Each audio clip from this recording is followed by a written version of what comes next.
Welcome to మెగానెన్ TV. భూతల స్వర్గం, ప్రకృతి ప్రేమికుల కలల లోయ పహల్గాం. కానీ సరిగ్గా ఏడాది క్రితం ఇదే లోయ తుపాకుల మోతతో దద్దరిల్లింది. పర్యాటకుల నవ్వులతో నిండాల్సిన చోట ఆర్తనాదాలు వినిపించాయి. మన దేశ పౌరుల రక్తం మంచు గడ్డపై చిందించిన ఆ భయానక రోజును దేశం ఇప్పటికీ మర్చిపోలేదు.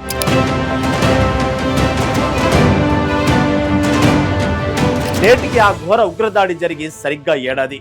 పహల్గాం దాడి కేవలం ఒక దుర్ఘటన మాత్రమే కాదు, అది భారత రక్షణ వ్యవస్థలో ఒక భారీ మార్పుకు నాంది పలికిన రోజు. అసలు ఆ రోజు ఏం జరిగింది?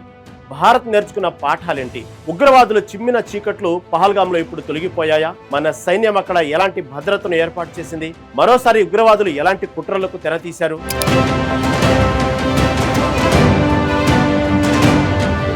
ఏప్రిల్ 22, 2025 పహల్గాంలోని ఒక పచ్చని మైదానం, పర్యాటకుల నవ్వులతో నిండిన ఆ చోటు ఒక్కసారిగా శవాల దిబ్బగా మారింది. ఇది కేవలం ఉగ్రదాడి కాదు, ఇది ఒక పక్కా ప్రణాళికతో జరిగిన మారణ కాండ.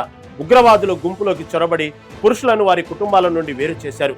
వారి మతాన్ని అడిగి ఇస్లామిక్ ప్రార్థనలు చేయమని బలవంతం చేశారు. చేయలేని వారిని కనికరం లేకుండా కాల్చి చంపారు. 26 మంది పౌరులు తమ భార్య పిల్లల ముందే ప్రాణాలు కోల్పోయారు. ఈ దాడి ఉద్దేశం ఒక్కటే, కాశ్మీర్లో తిరిగి వస్తున్న సాధారణ స్థితిని, పర్యాటకాన్ని దెబ్బతీసి మళ్లీ భయాన్ని నింపడం.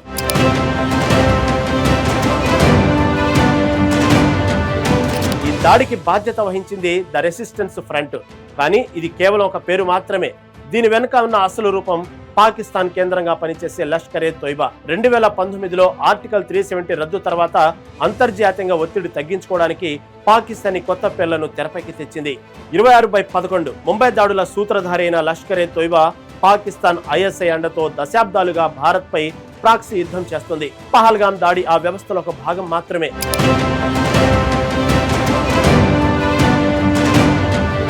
ఈసారి భారత్ కేవలం దౌత్యపరమైన నిరసనలకు పరిమితం కాలేదు. రక్తం నీరు కలిసి ప్రవహించలేవంటూ ప్రధాని మోదీ పాకిస్తాన్ కు గట్టి హెచ్చరిక జారీ చేశారు. 1960 నాటి సింధు జలాల ఒప్పందంలోని కీలక అంశాలను భారత్ నిలిపివేసింది.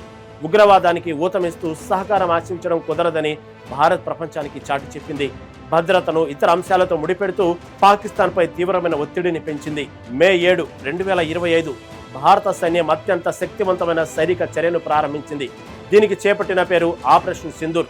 పహల్గాంలో తమ భార్యల ముందే భర్తలను పొట్టనబెట్టుకున్న ఉగ్రవాదులకు సమాధానంగా వివాహిత హిందూ స్త్రీలు ధరించే సింధూరం పేరుతో ఈ ఆపరేషన్ నిర్వహించారు. పాకిస్తాన్ ఆక్రమిత కాశ్మీర్, పాకిస్తాన్ లోపల ఉన్న 9 ప్రధాన ఉగ్రవాద శిబిరాలపై భారత వైమానిక దళం ఖచ్చితమైన దాడులు చేసింది. లష్కరే తోయిబా మౌలిక సదుపాయాలను నేలమట్టం చేసింది. భారత్ చేసిన దాడికి పాకిస్తాన్ ప్రతిస్పందించింది. భారత సైనిక స్థావరాలను లక్ష్యంగా చేసుకుని దాడులకు దిగింది. అయితే భారత్ మరింత దూకుడుగా వ్యవహరించింది. పాకిస్తాన్ వైమానిక స్థావరాలు, కమ్యూనికేషన్ సెంటర్లను లక్ష్యంగా చేసుకుని 4 రోజుల పాటు హోరాహోరీ పోరు సాగించింది. భారత్ తన పై చేయిని నిలబెట్టుకుంటూ పాకిస్తాన్ కు భారీ నష్టాన్ని కలిగించింది. చివరకు మే 10న ఇరు దేశాల మధ్య కాల్పుల విరమణ ఒప్పందం కుదిరింది.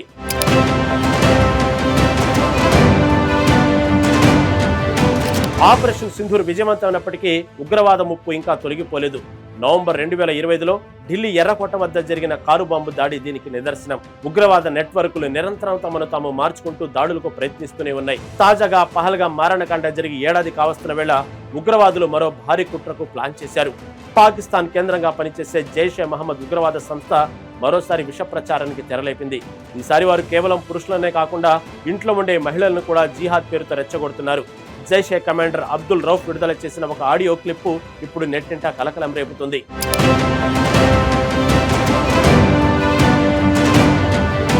వైరల్ అవుతున్న ఆడియో క్లిప్ లో అబ్దుల్ రౌఫ్ అత్యంత రెచ్చగొట్టే వ్యాఖ్యలు చేశాడు.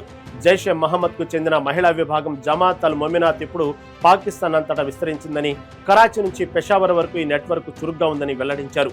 మహిళలను విశ్వాసం, ప్రార్థన, జిహాద్, పరదా అనే 4 అంశాల వైపు నడిపించాలని తన అనుచరులకు పిలుపునిచ్చాడు. యువత విదేశాల్లో ఉద్యోగాల కోసం వెతకవద్దని, మహిళలను టీవీలకు దూరంగా ఉంచి కేవలం ఉగ్రవాద భావజాలం వైపు మాత్రమే మళ్లించాలని రెచ్చగొట్టాడు. ఆపరేషన్ సింధూర్లో భాగంగా భారత సైన్యం పాకిస్తాన్ లోపల ఉన్న జైషే స్థావరాలను నేలమట్టం చేసింది. సుమారు 100 మందికి పైగా ఉగ్రవాదులను ముట్టబెట్టింది. ఈ భారీ దెబ్బతో ఉనికి కోల్పోయిన జైషే మహమ్మద్ ఇప్పుడు పహల్గాం వార్షికోత్సవం వేళ మళ్లీ తన ఉనికిని చాటుకోవడానికి, ప్రజలను రెచ్చగొట్టడానికి ఇలాంటి ఆడియోలను విడుదల చేస్తుంది.